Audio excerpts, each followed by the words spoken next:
Okay, so welcome to the Wylab Innovation Talks. This is the November episode that we've done, I think 11. Well, we done 10. We missed just in August because, everyone in August in Italy, everything is closed. So we closed the Wylab Innovation Talks as well. And so this is a special edition of the Wylab Innovation Talks in the sense that we are hosting a special guest. Safa Soltani is the founder and CEO of Spolto, a startup that we met, I think, a couple of months ago. And I think what they do is interesting. And I wanted to bring this solution or this startup to your attention and to the attention of our community. There are two reasons. One is because we are always in search of nice companies and startups, and this is part of our job. And the second thing is that with Safa, we can explore something, I would say, pretty new, which is the Indian sports tech scene. India is, as I said in my, let's say, pre-promotion video, the second market in terms of amount of investment in sports tech companies after the United States and Canada. Well, the United States in particular. So I think it's a good thing to understand why it's so big and it's growing, and why tech can work with startups in the area of sports. And so this is the reason why we have organized this. As you know, these Wylab Innovation Talks, they usually last around 45 minutes. Maximum 1 hour. So we are going to stop for lunch. Well, La Safa, at least here, Safa is in India now. So at least here in Italy, when it's 1 o'clock, people think about lunch most of the time. So that's it basically. And what we do is we are going to present. Safa is going to present himself, and he's going to present his company, and we are going to talk about the Indian sports tech scene. And after that, I will open to the questions. So hopefully, as usual, there are like many smart questions for Safa, and we can discuss together, not necessarily questions, but also observation and comments. And well, that's it basically. Happy to move forward, and happy to bring new, let's say, new topics and new people, new faces in our community. So that's the idea. Safa, thank you very much for accepting our invitation, and I'll give the floor to you. And so you can please tell us who you are, where you come from, and what is your background, and why you've decided to launch this new initiative. Thank you for having me, guys. I really appreciate you guys all taking time to have this conversation. Hopefully I leave you with some interesting thoughts and reflections and learnings. I would like this to, as much as possible, be a discussion. So at any point when you want to ask questions or jump in, please feel free to interrupt. I'll start by telling you a little bit about myself. I am originally from Sweden, actually. So I grew up in Sweden. I did a little bit of schooling in the US. I did my master's in the UK. I also spent some time during my master's program in Brazil. I actually came to India for an internship, and I was working inside an organization related to the Swedish embassy here in New Delhi in India, basically, which was called Business Sweden. The real purpose of that was to help Swedish companies establish in India. It would, I guess, very closely to like the Italian Chamber of Commerce or something like that, right? That would be a good example. So that's my background. I had no intention of staying in India. I had no vision of that. I thought there would be just an experience. This is about 8 to 9 years ago. My then partner reached out to me with an idea. He wanted to get into the digital marketing space. He had quite of a unique idea at that point of time of using resources in India, talent, in order to render digital marketing services to the West, and specifically Scandinavia and Sweden. So we set up a company called Gomo Group, which soon became one of Sweden's fastest growing digital marketing agencies. We sell that company to Swedish private equity in 2021. And my then thought was, I always wanted to do something and be an entrepreneur. But then I was like, when you sell a company, you start thinking about what's next. What's your next chapter? What is it that you want to explore? And for me, having had a passion for sports and fitness and health, and having had that experience of the digital space, then being in India for those years obviously gave me a vision of what's possible. And I think as a foreigner, being in a country, you have the advantage of seeing things from outside the box because you grew up in a certain environment, but you view their environment from a different perspective. So as a Swede, being here about 70 to 80% of my time over the last, let's say, 8 years, I got a chance to see what was happening in the sports ecosystem, how people's behavior around health and fitness and how they engage with that. So I had an advantage. Can you please mute? Thank you. Yeah. I had an advantage of seeing this opportunity, Federico, and say, oh, this might be a space that I want to get into. So if I kind of stop there, that's kind of my background of where maybe Spolto's journey started. I don't know if you want to talk a little bit about India before we get into that. Yeah. I think this is interesting to know the origins and where you come from. But as you say, no, I decided to stay in India, at least to develop something that could start in India. I'm curious to understand why. I understand there's a big market. I think it's around 1 billion people of, I don't know if it's 1 billion or something different, but it's like a big country in terms of number of people.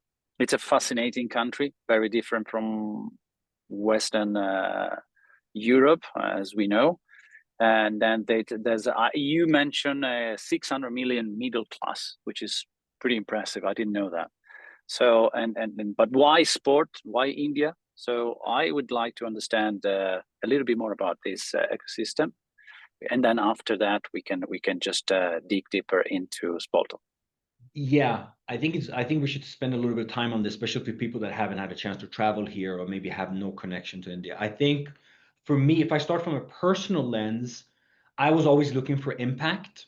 And I think when you see a space, a domain, an industry where you can have a first mover advantage, you can create a technology, a product, or a service where it can really have impact because basically you're starting from scratch and from zero. That's very interesting.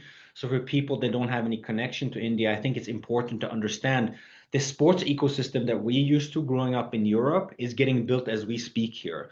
You know, the leagues, the clubs, the academies, and it's very privately driven, which is slightly different, especially from Northern Europe, where I come from, where it's kind of like NGO driven almost, right? You know, it's for the greater good of society. That is very different in India. So the consumer is trying to learn for themselves or for their loved ones why and how do I engage in sports.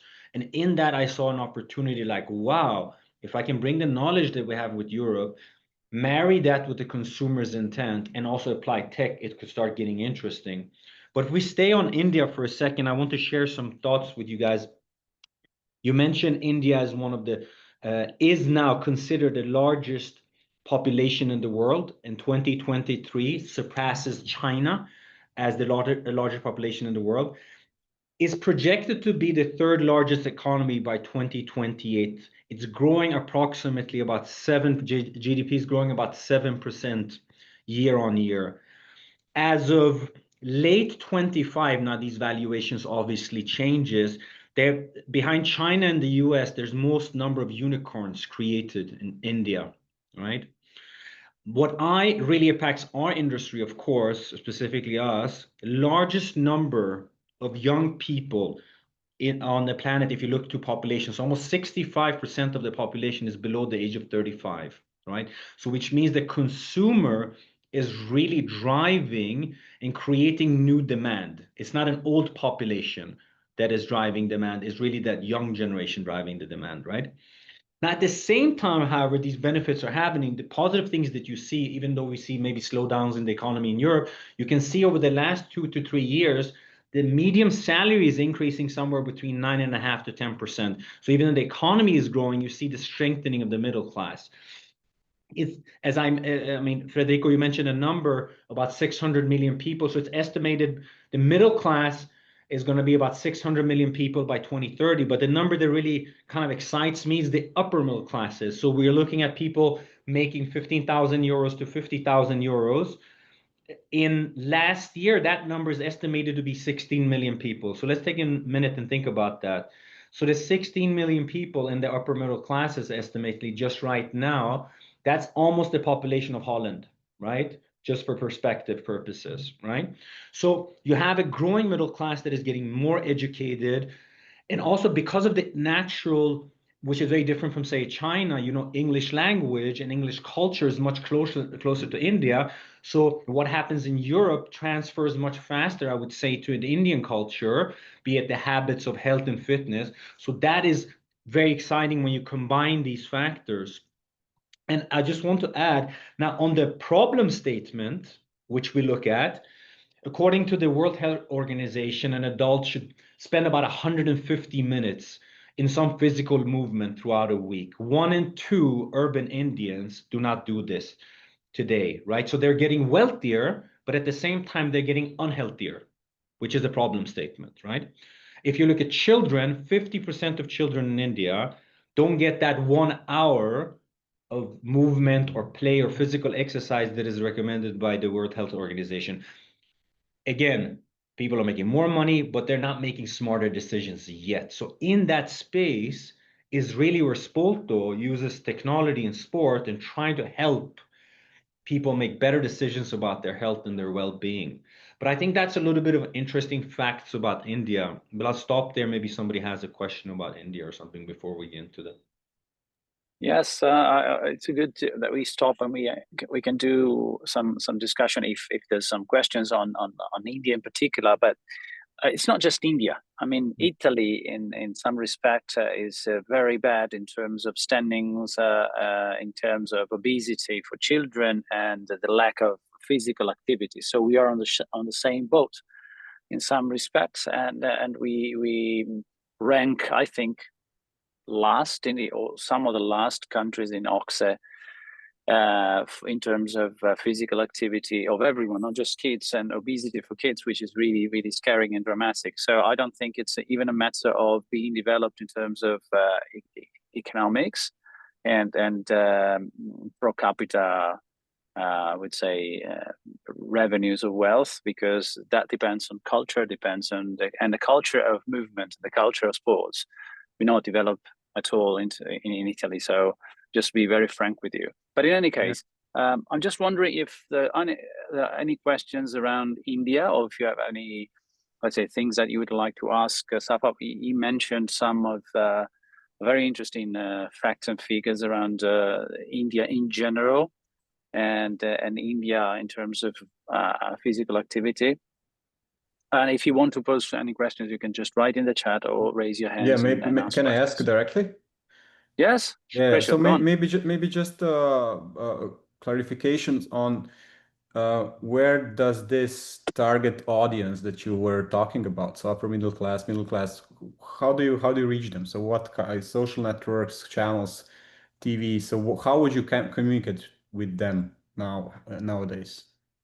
So if you look at the Indian market, I'm going to start generically a little bit, right? So if you look at internet penetration in India and accessibility to mobile and smartphones, and if you look at the cost of mobile internet, it's one of the most competitive in the world, which is very, very interesting, right?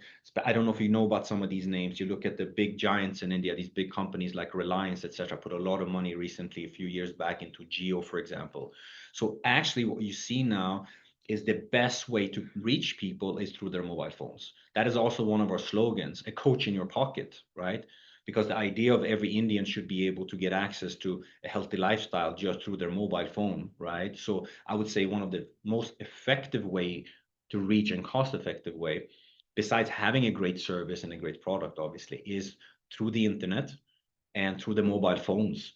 And then if you want to add to that, then obviously there are social media channels, etc. I would say that is probably the most effective. If we especially focus on what we call tier 1 and tier 2 cities in India, which is really the key urbanized cities in the country, right? I would say that's then how Spolto does it. Yes, we do a little bit of offline activations also for community building purposes, because what we built is really a service that wasn't really available before. And we'll get into Spolto in a second. So for me, initially, it was a lot about the people getting that physical experience also, and the word would then spread. But I would say, generally speaking, I would probably say mobile and social is absolutely probably the future, if you look at all the statistics. Thanks. Should I? Happy with that, Crescio? Any other? Okay. I don't see any raised hands. So I think, Safa, we can move on to talk about Spolto, which is Sure. which is the reason at the end, which is the reason we are here. Growth. I lead before jumping into Spolto. I'll talk a little bit about sports tech in India, because it really connects to Spolto, of course. I mean, Federico, you have mentioned this very well. The second largest country in terms of investment in sports tech, ranked after the US, which is very, very interesting, even surpassing the likes of China, etc. So let's look at that. Between 2020 and 2024, over $3 billion were invested in sports tech in India. What really gives me hope also that a lot of that capital came from firms inside the country. So it's not just flowing from the Sequoias of the world, Elysian Parks of the world on the outside, but it's really money flowing from capital inside the country. So if you look at, I was invited to speak at an organization, a very interesting company called Rain Matter. It's a fund basically, which is Indian fund backed by Indian billionaires in the tech space, focusing only on health and fitness and sports. That's their main focus. So you see these trends coming up, or the likes of Yash Capital. So it's very interesting to see that even the Indian market themselves is taking this very seriously, besides the money that is shifting from outside. So initially, a lot of the money would flow into, let's say, e-gaming, fantasy gaming, but the ripple effects of that now is spilling over to my space. So you see companies like a Play or a Huddle, or where it's really about technology, but also physical activity towards the consumer side. And then what's really also interesting that I mean, Federico, we spoke a little bit about this. What's the implications in Europe? That you also now see sports tech companies in India building something where actually the market in India is not their first choice. They're actually looking outside India. So you have exciting companies using AI to analyze player performance, or you have companies building technology for effective streaming for grassroots sports, but they actually target markets outside India because it's too early for the Indian market. So that shift is very, very interesting, I think, to keep an eye on for you guys of what's happening here, where the technology is actually getting exported and can add value, arguably much more value currently outside India than in India. So just very briefly touching on sports tech in India. I can jump into Spolto here. So being a foreigner in India, what I saw was the consumer was lost. So the consumer, the Indian generation before me, so the parents, they're in their, let's say, their 50s, 60s, 70s, their focus was what? Education, education, education, right? If you have Indian friends and family or something like that, you can know that education is a key point of what they do. So they pour the money into education, right? Sports, fitness, health was kind of seemed more like a entertainment than an investment in yourself. That now shifts. And COVID slowed that down a little bit, but now you saw a spike. So the Indian consumer is making more money, they're getting more educated, and now they're asking themselves, okay, how do I get healthy and fit? And what do I do for my kids? And in that, Spolto found a gap. Because who's guiding the consumer on this journey? That's the gap that we wanted to fill.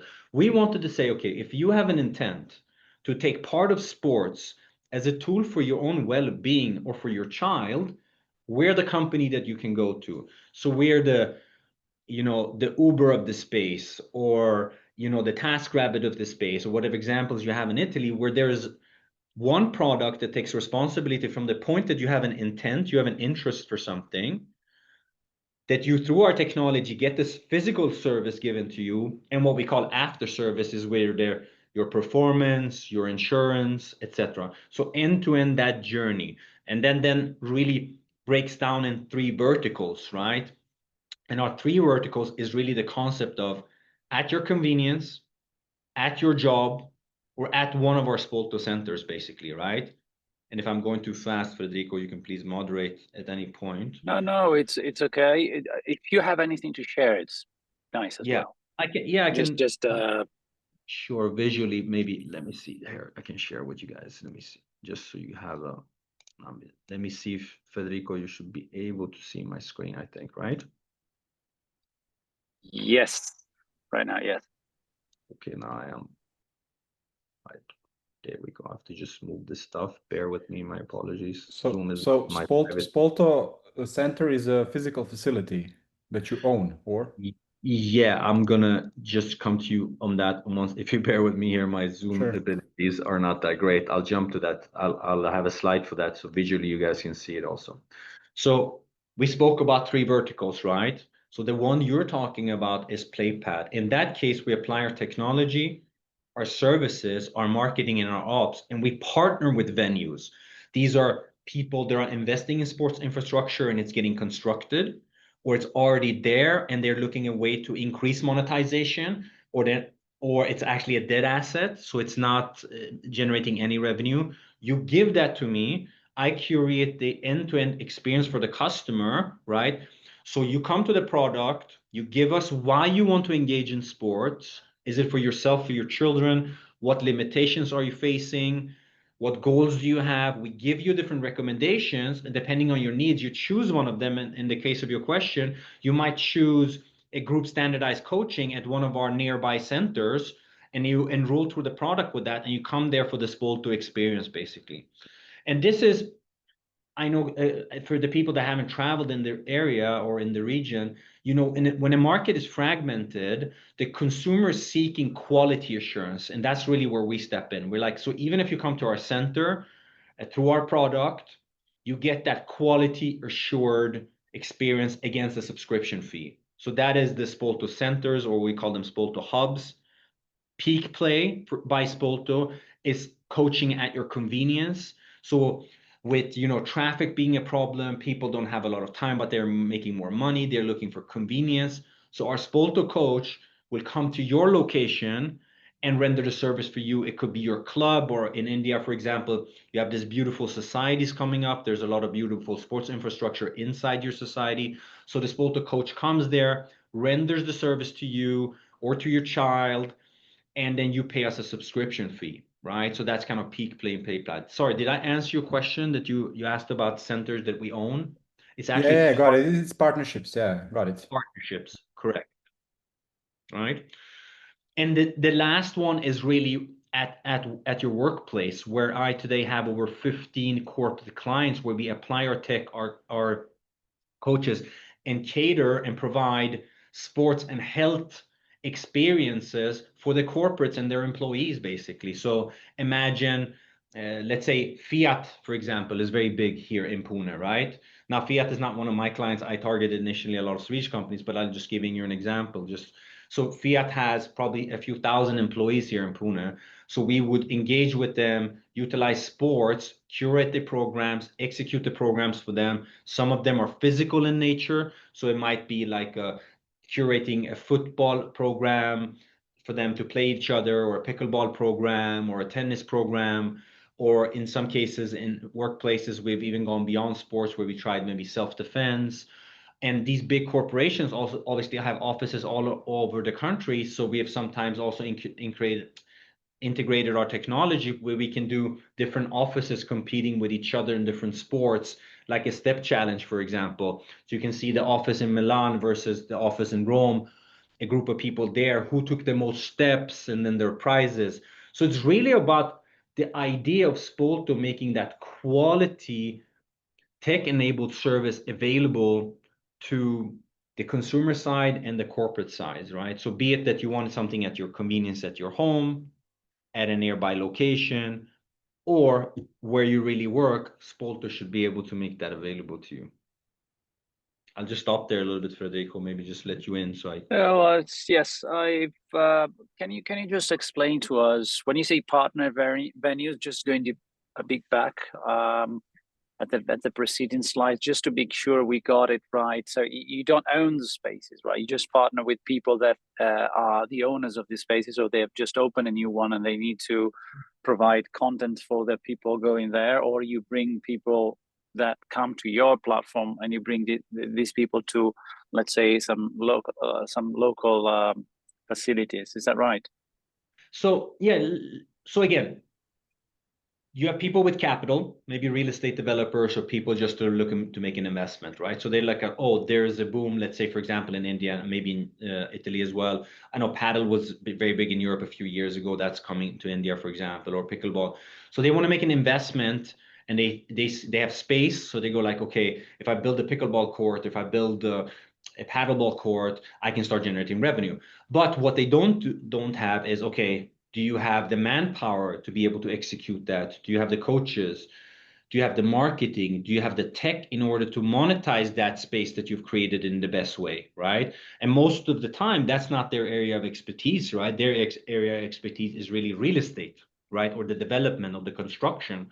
And then Spolto comes in as a partner and we say, listen, guys, you have this beautiful space that you've built or about to build. If you're in the construction phase, I can advise you with my data on what you should build and what works. And once it's ready, hand it over to me. And on a revenue share or rental basis, let me run it for you, basically, right? Let me be the end-to-end partner that you have. My job is to bring people there, build a community, utilize tech, provide the customer support, and give the service itself, right? Because that's not your area of expertise. So in Pune, the city that our headquarters is in is about a city of 5 million, where I launched PlayPad as a proof of concept. We are contracted to operate in 10 locations right now. 3 of them is what I call open infrastructure, sports infrastructure. So it's just sports infrastructure, right? Basically. 7 of them are actually private schools. Now, why are private schools interesting for us? The assets in the private schools, sports infrastructure tends to be of very good quality and the locations are very good. But on the other side, these private schools that are looking for ways to monetize, they also are not using that infrastructure on the weekends and before and after school. So in that case, I'm able to apply my concept of PlayPad. I can cater to the kids that are already in the school, but also people from outside the school that now can enter into and get that sport to experience at that location, right? And in the open infrastructure, it goes back to that idea. You've built it, you've developed it. Let me apply my concept in order to help you monetize it, basically. The best Makes way. sense. Makes sense to me. Okay. Did that answer your question there? Yeah, absolutely. Make sense? Yeah, sure. Yeah, please go ahead. No. I was just happy with your answers. And with peak play, guys, I know, like, for example, when I grew up in Sweden, I mean, having a coach come to your house is not necessarily something common, but if you've been abroad, even if you travel to the US or if you've been anywhere in Asia, it's really about more and more of the real estate is developed on the residential side for the feeling that you might not need to leave, basically. There is great infrastructure inside your societies that you live in. So really, and you don't want to get outside because traffic is too congested. So a lot of my growth is coming from adults that don't have time. So the Spolto coach would come to their society. There would be, say, a boxing coach. He would do the session 2-3 times a week. And it's a great workout. You don't need a lot of infrastructure. You can pretty much do it in the open space if you want. Render that service for you. You get ready and then you go to work and you get a great workout, basically. And then you have the after services, which we can touch on, right? So as a member, we're launching an app, I hope in Q1 of next year. So as a subscriber, you can do real-time performance tracking. Basically, you had certain goals. Did you achieve those goals? You were supposed to lose weight or master a certain skill. You have a problem, you can have instant communication with our customer support team, your coach. You can get notifications about your training schedule getting updated, or maybe you're not hitting your goals. Being part of the community as a Spolto subscriber, let's say, for example, Federico is playing pickleball. So you will get a notification, Federico, say, listen, this weekend in Milan, we have a meetup for pickleball players and you're invited because you're a Spolto player. So you can come there and you can socialize. I know, Federico, you spoke about health issues in Italy, but what we see more and more is because of, both AI and also technology, people are also getting lonelier, right? So this is a way to kind of still get people out there engaged and physically active. And the last point, which is very interesting, is the personal AI coach.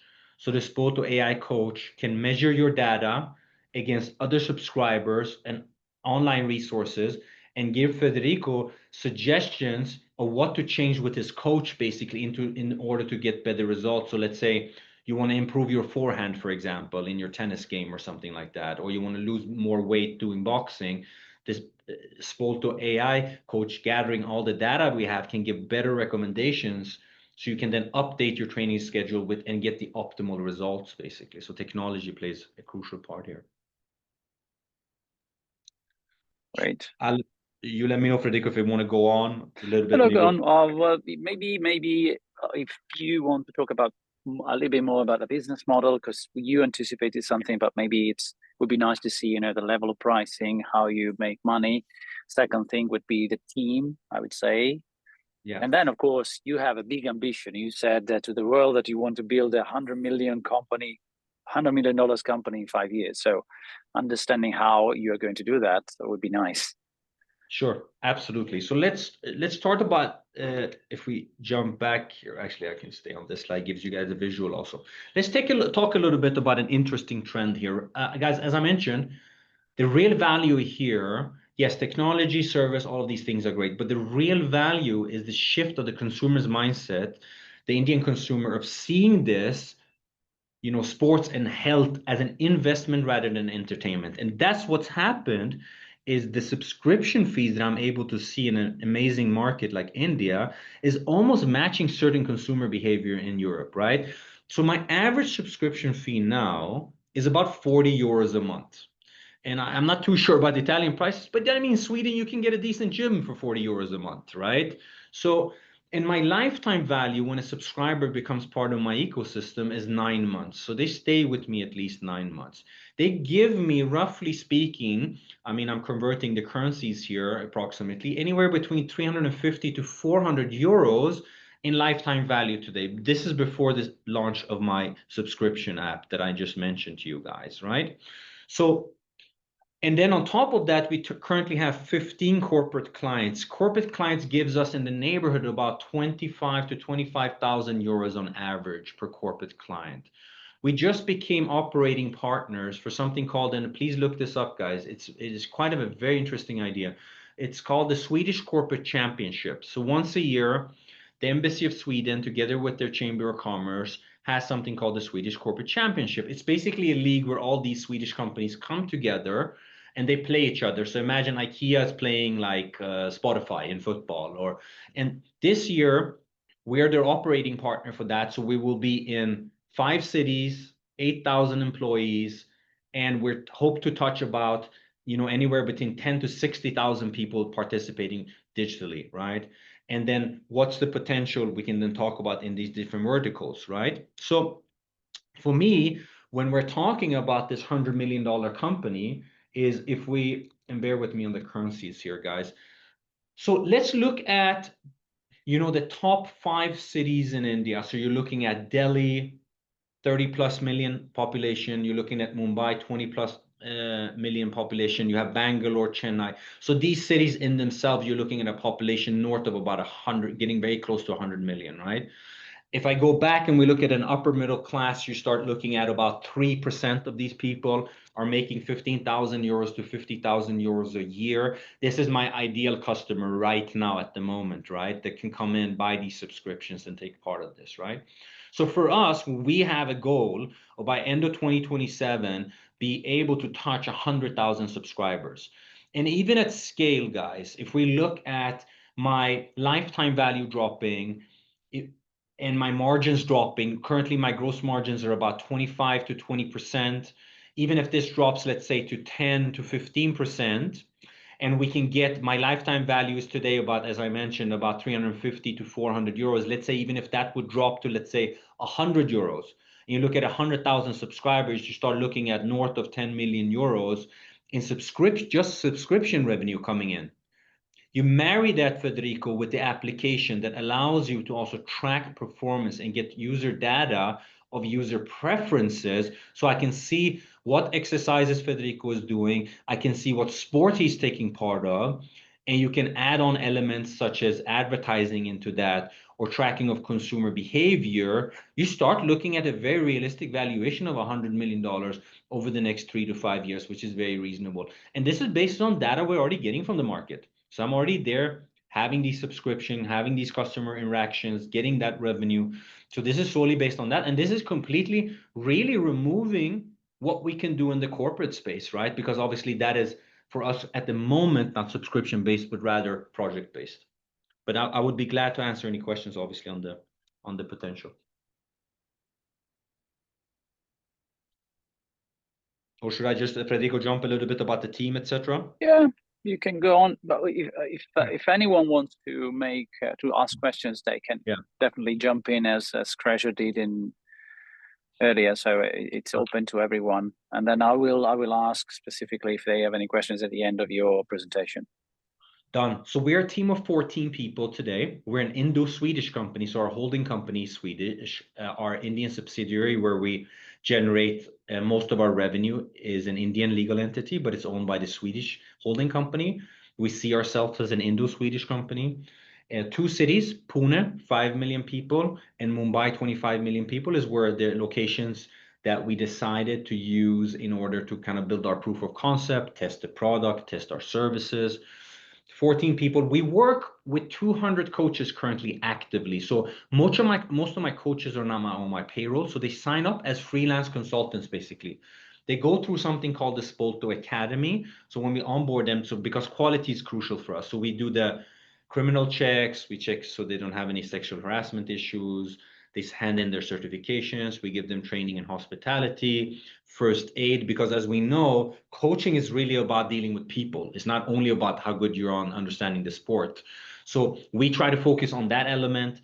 We onboard the best coaches, and then they actively work with us. So in both in PlayPad and Peak Play offerings, coaches work with us most of the time on a revenue share model plus incentives. In some cases where there's enough demand and I can see the data showing me that there will be enough demand, we're open on taking on certain coaches full time so I can have their entire inventory and then sell it.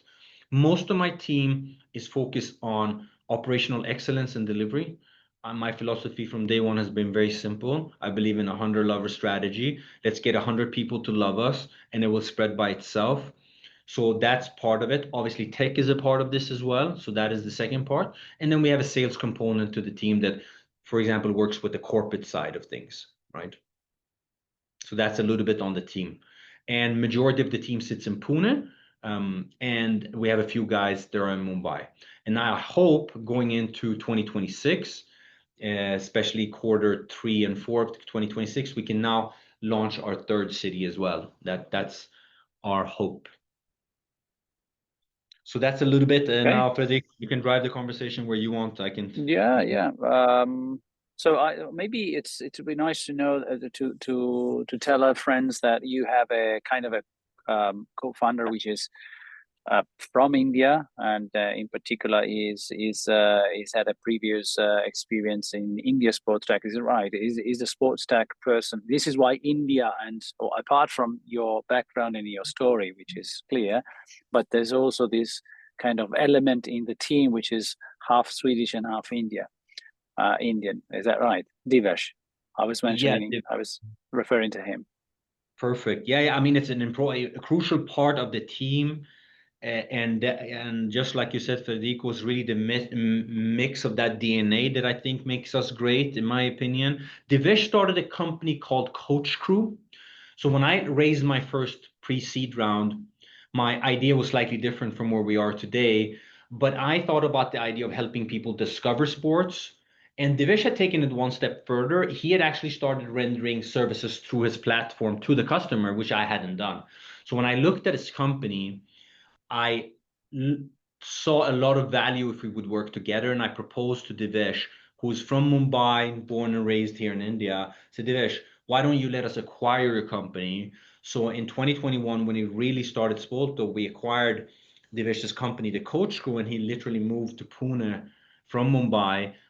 He was married, just got married at the time, and we really kind of started building Spolto together and really expanding from Pune and outwards. And he had a lot of experience dealing with sports and customers, and really the corporate angle is something he brought to the table. You know, the idea of working with corporates, like I have some of the biggest Indian companies, really, if you guys can look them up. Tata, for example, a massive company. They have probably over 200,000 employees in India. So these big companies, really that experience that Divesh brought to the table because of his exposure. And just briefly mentioning Bridge also, who we recently brought on board as director of operations just in 2025. Immense, as some of you probably heard of the ISL, the Indian League. There were some Italian players that came here, like Marco Materazzi, Del Piero. They came here and played a little bit. That was that league that they put a lot of money in. So Bridge was involved in their children league and the company that is behind that, which is Reliance. So it brings a lot of operational experience here because we're really scaling the experience of the customer, and I want the customer, no matter where they are, to get that great quality of experience. Yeah, but it's a crucial part. Thank you for mentioning that, Federico. Yes, that's great. No worries. So let me see if there are any questions. I don't know if maybe you can unshare the screen, or we just keep the presentation, so maybe you can jump back and forth. But I'm wondering if, I don't know, maybe Giuseppe or anyone, Matthias, that I'm just mentioning you because I see you in front of me and you have your camera, which is still open, or Francesca, Carlotta, anyone that wants to jump in and ask Safa a question. I have another question, if that's fine. Don't want to steal time from everybody else, but absolutely. Yeah. So Safa, one thing that kind of is bothering me a bit is the sheer complexity of everything. So you have three pillars, additional corpo. Now you're doing the Swedish corporate Olympics or whatever it's called. So much stuff. And usually this early on, it's best to focus. So I don't want to kind of be too smart on you, but just maybe try to convince me why is it so important to do so many things at once. And maybe second question would be, if you had to pick one of the pillars, which one would you double down on right now and why? Okay. Is it okay if I answer the second question first and then I'll answer the first question? Sure. Okay, now, but this is going to be a heated debate in our office on the second one, but I'll tell you my belief. I believe peak play. Basically, the sporting experience at your convenience. I see the Indian consumer having more money, looking for more convenience and more quality and a more curated experience. I see that the societies that are getting built with these massive, I live in a society, guys, it must be like 500 families living there. The pools they're building, the gym courts, the tennis courts, even the middle class people, upper middle class, I'm not talking ultra luxury here, are starting to get access to very good infrastructure. At the same time, the roads are getting more congested. So people want to invest in their health. And I think it's going to come closer and closer to the home, basically. And there, I think peak play is very interesting, because in peak play, you're also not very tied to the infrastructure because we're really utilizing your infrastructure, right? Convenient, person comes there, renders a service for you, quality assured through technology. You pay a subscription fee. Any issues, you have one person to deal with. So in my belief, over time, peak play is probably the one that's going to drive the highest value to the company and growth, I think. Do you have any current data to support this, and what are the margins for this pillar? Yeah, so I'm closing this year, but with 1,300 subscribers on across Peak Play and PlayPad, because both Peak Play and PlayPad are basically subscription models. It's about 60-40 at the moment. So 60% of my subscriptions are coming from PlayPad, 40% of my subscriptions coming from Peak Play. So blended growth in subscription is about 15% month-to-month organic. We don't do any marketing right now, no paid advertising, no nothing. So a little bit of organic optimization on AI and SEO. And the rest of it's what we're able to do with channel partners, offline activations, etc. Right? So if you talk about, as I mentioned earlier, the average subscription fee today is about 40 euros a month. If I look at Peak Play, it's about 50 euros a month. My gross margins on Peak Play is 25%. On Peak Play, it's 20%. My range on Peak Play can go anywhere between, on the low end, 30 euros, on the high end to 150 euros, depending on the number of sessions, etc., and the type of sport. So obviously Peak Play is a bit more premium. PlayPad is a bit more affordable. It can go as low as 20 euros subscription per month. So more premium, but if that's the pattern that I see based on what I see on the market, what the requests that we get, the inquiries, the services that we do, which we now track digitally mostly, all of it almost. Great. So that was the first question, Yep. but stop there if you want. Should I jump to the? Please, sorry, yeah. Why everything else? Yeah, if this is something well, you believe in. So now, obviously, in a small space like this, it can sound like a lot, right? But it's actually quite connected. So first of all, this is my philosophy, right? Yes, I agree with you. You should try to be focused as much as possible, solve one problem, right? But we also want to solve a problem at scale. So I'll give you an example. Right now, I'm in a WeWork building, okay, guys? So there's probably 5 floors. There might be maybe 1,000 people working in this building, right? So I was able to establish in my B2B space some work with WeWork, basically. So I engaged them on my B2B space. That allowed me to penetrate on the consumer side and get subscriptions also, right? So what we do is we try to leverage, for example, B2B to drive our subscriptions. And the benefit of the B2B is, for now, that the companies pay me, but I get access to my customers, right? So as I go and, let's say, for example, do the Swedish corporate championship, or you called it the Olympics, I like that, Swedish Olympics. I also get access to 8,000 people who have enrolled in these programs that I can market my subscriptions and my consumer offerings to. So, and also if you talk about PlayPad, for example, PlayPad right now is really in the proof of concept space.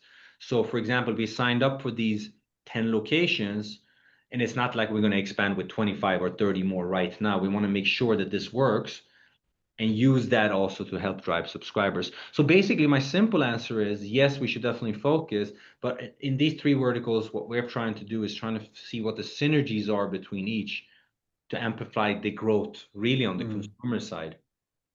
Okay, so I can appreciate seeing some of the pillars more as channels, maybe at this point, but the product itself still, you know, when you have different kind of personas that you need to cater to, needs to be then multifaceted, you know. So this is what kind of, you know, I was getting. But thank you for asking. Yeah. It's a fair point. Good question also. It's something we address weekly, daily, in-house also, focus, allocation, especially as a startup, right? Indeed. Good question. Thanks. Well, Safa, we see this happening often in Italy when we have people or startups are starting initially with an idea of going B2C, then they understand it's too difficult, it costs a lot of money, they need to invest a lot of capital, and then they use B2B as a, let's say, a way to get to the market. This is something that we've seen, and then maybe they find that's the market in some respect. So I see these things. I don't know if you remember. Well, you might know Fit Prime, which is one of the best Italian companies being acquired by Wylab recently with a $50 million exit, and they started by offering a product that was a membership to different gyms to people as a kind of a B2C, but then they thought, well, they understood it was too difficult to penetrate, so they moved to the B2C, working with employees of companies, and that worked well.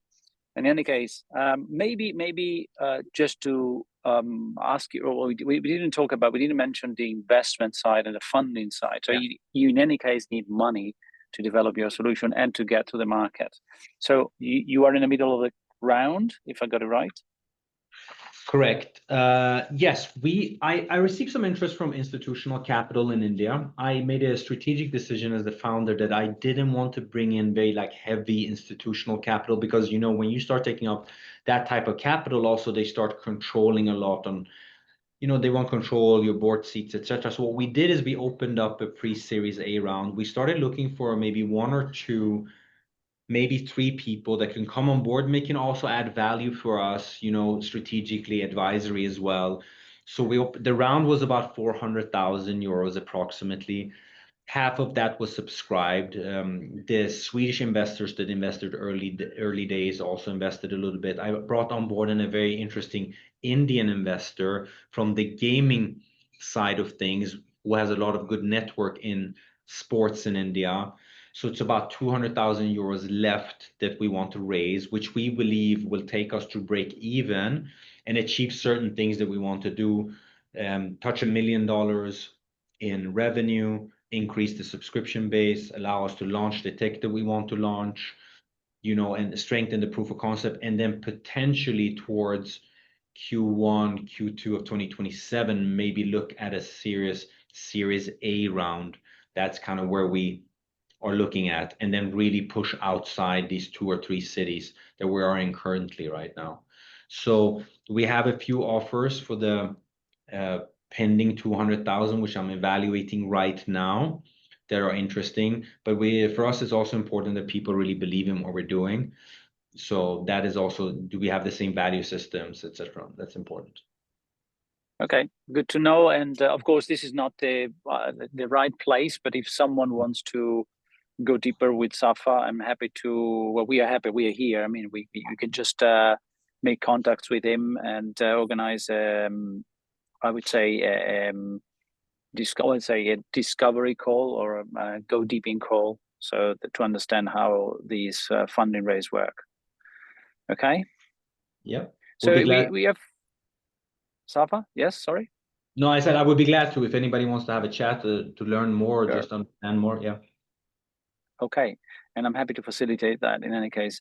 So I see that there's like 5 minutes left to the hour, so I promised everyone for wrapping up. But in any case, let me see if there are any other questions from the audience.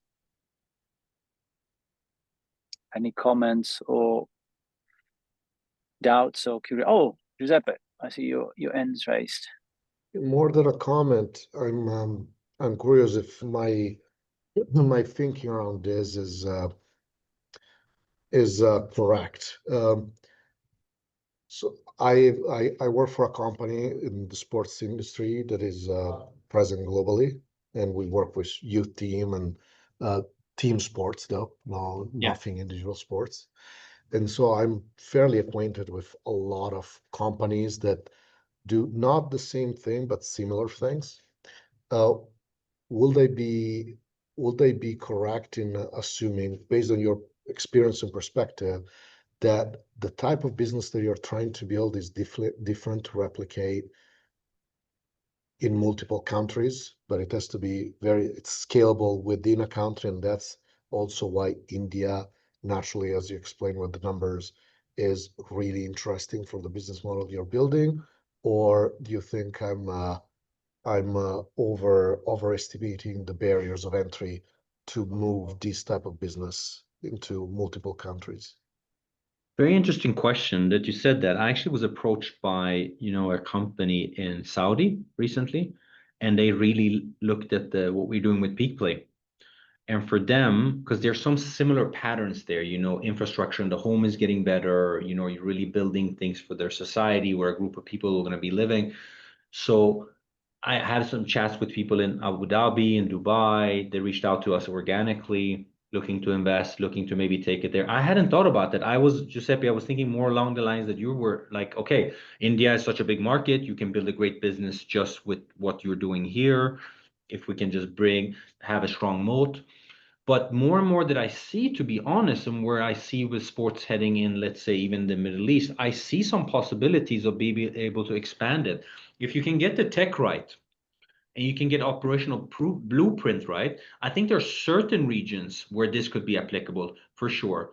More and more And that I that's, read. to me, that was my thought, is that Yeah. the region that India is central to, Yeah. I think has a lot of opportunity in these type of developments, more Correct. so than other markets that are not necessarily more developed Yeah. or whatever, but they just are looking at different opportunities, are less focused on these topics. So I was curious. Yeah. I would say to give you a straight answer, in developing markets, I would say yes, there's an expansion potential. More developed markets, less, I would say, probably. a little bit less, is my thought. Even though we see huge investment, if you look at the US right now, you know, people have money, they want to put it in, let's say, to pickleball, but they have money, they have real estate, but they don't have everything else. They're like, okay, how am I going to run this? You know, then you start getting very close kind of to what we're doing in PlayPad, for example, right? Or, but yeah. So yes, I see expansion opportunity in developing markets close by. Yeah. Good, interesting question. Thank you, Giuseppe, for your question. And I don't see any other questions. So maybe time to wrap up. Thank you very much to Safa Soltani in premise for being here today, and thank you everyone for attending this Wylab Innovation Talks. Let me know if you liked it, because it's a kind of a new episode, even though we are accustomed and used to presenting startups, but in this particular talk we usually have people talking about any different topics in the innovation space, and in this case we've done two things together. So on one hand we've discussed the Indian sports tech market, and on the other we showcased a new innovative solution. Hopefully you like the show, and I want to thank well, so apart from Safa, every one of you who took part. There's another, the last episode before Christmas and the end of the year will be on December the 15th with Giulio Arduino, our friend and collaborator, who will talk about artificial intelligence. So, you know, this is not like a very original topic, I understand, but we will try to talk about it in an original way with a person and a friend of ours. So I hope to see you again soon, and but at least in December at the next episode of the Wylab Innovation Talks, and send us your remarks and feedback. In any case, we are always eager to learn and to improve. And I want to thank Safa again. And if you have further questions, just let me know and I'll send them to Safa, or we try to organize a meeting all together. Okay. So thank you very much, and enjoy your lunch if you have it, and speak soon. And thank you to Joelle for organizing this. Ciao, guys. Bye.